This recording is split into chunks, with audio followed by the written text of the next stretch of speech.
नमस्कार, आप देख रहे हैं खबर उत्तराखंड और मैं हूं आशीष तिवारी। केदारनाथ उपचुनाव की तैयारियां अब लगभग तेज हो चली हैं और नामों का ऐलान होना बस बाकी है। कौन उम्मीदवार किस पार्टी से होगा, इसका ऐलान होना बाकी है।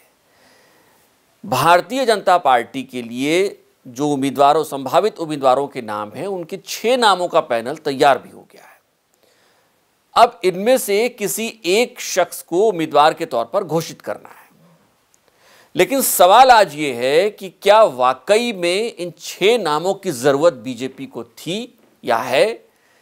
कहीं ऐसा तो नहीं है कि बीजेपी ने पहले ही तय कर लिया है कि उसका उम्मीदवार इस उपचुनाव में कौन होने जा रहा है? ये बात हम क्यों पूछ रहे हैं, ये सवाल हम क्यों पूछ रहे हैं, इसी पर आज हम इस वीडियो में चर्चा करेंगे। सिलसिलेवार आपको बताएंगे कि राजनीतिक इतिहास बीजेपी का जो रहा है, उसके आधार पर यह सवाल क्यों खड़ा किया जा सकता है। लेकिन इससे पहले अगर आप हमारे चैनल पर नए हैं तो हमारे चैनल को सब्सक्राइब जरूर करिएगा, बेल आइकन जरूर दबाइएगा, इससे हमें प्रोत्साहन मिलता है।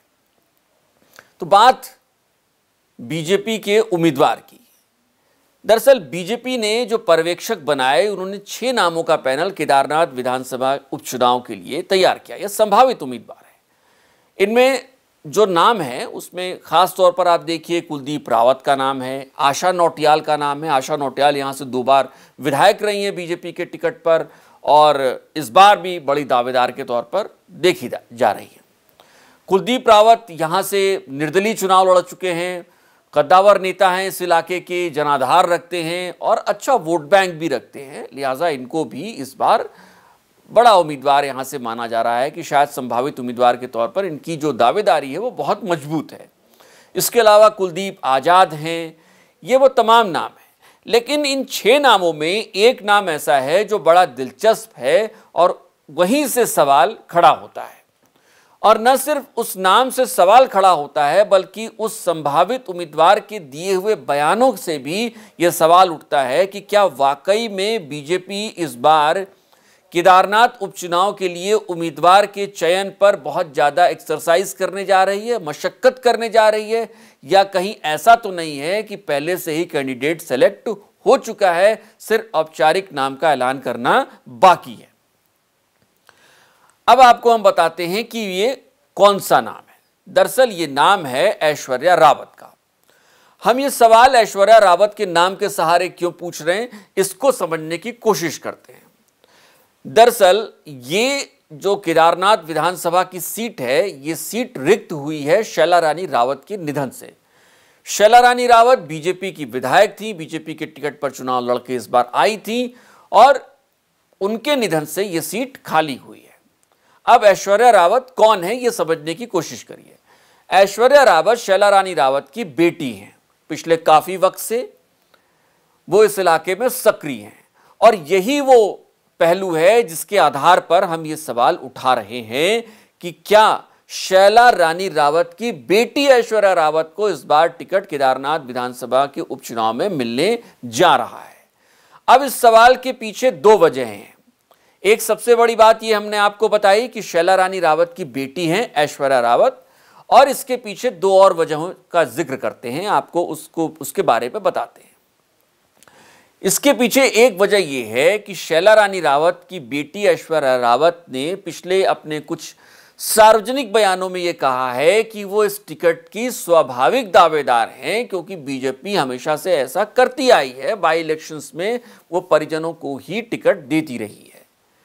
ये एक बयान है जो बहुत गंभीर बयान है। एक बीजेपी की बड़ी लीडर रही शैला रानी रावत की बेटी ये बयान सार्वजनिक तौर पर दे रही हैं। इसका मतलब कहीं ऐसा तो नहीं है कि पार्टी से उनको कोई एश्योरेंस मिल रहा है या पार्टी के कुछ बड़े नेताओं ने उन्हें इस बात का एश्योरेंस दिया है कि आमतौर पर बीजेपी की परंपरा यही रही है कि अगर कहीं बाई इलेक्शन हो रहा है तो जो वहां से कैंडिडेट रहा है उसके परिजन को ही टिकट वहां से दिया जाएगा। अब शैला रानी रावत की बेटी ऐश्वर्या रावत के इस बयान की जरा तस्दीक करिए।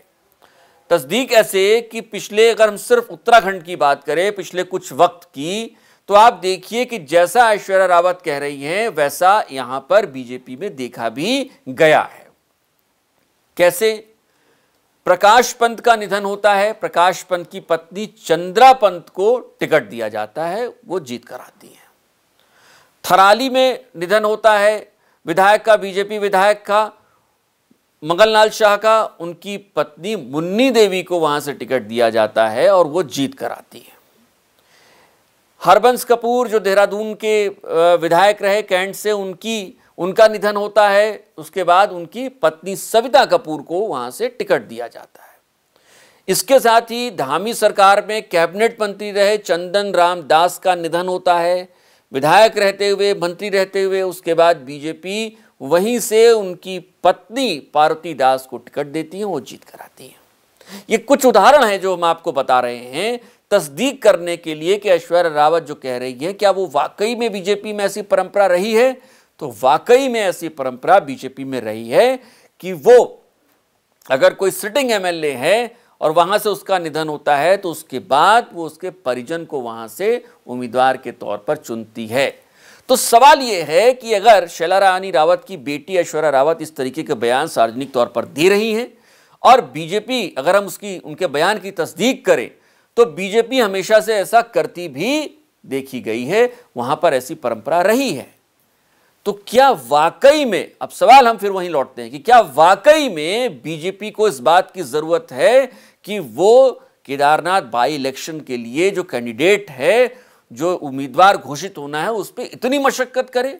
कहीं ऐसा तो नहीं है कि ये मशक्कत, ये नामों का पैनल बनाने की जो कवायद है, ये सिर्फ एक फौरी तौर पर दिखाने की कोशिश हो रही है कि हम कवायद कर रहे हैं और हमारे यहाँ बहुत पारदर्शी तरीके से उम्मीदवार का चयन होता है, जबकि सच्चाई कहीं ऐसी तो नहीं है कि दिल्ली आला कमान बीजेपी का हो या फिर प्रदेश आला कमान, उसने ये पहले से ही तय कर रखा है कि इस बार टिकट किसको मिलने जा रहा है। कहीं ऐसा तो नहीं कि ऐश्वर्या रावत का नाम अंदर खाने फाइनल हो चुका है और सिर्फ फौरी तौर पर दिखाने के लिए इतनी कवायद हो रही है।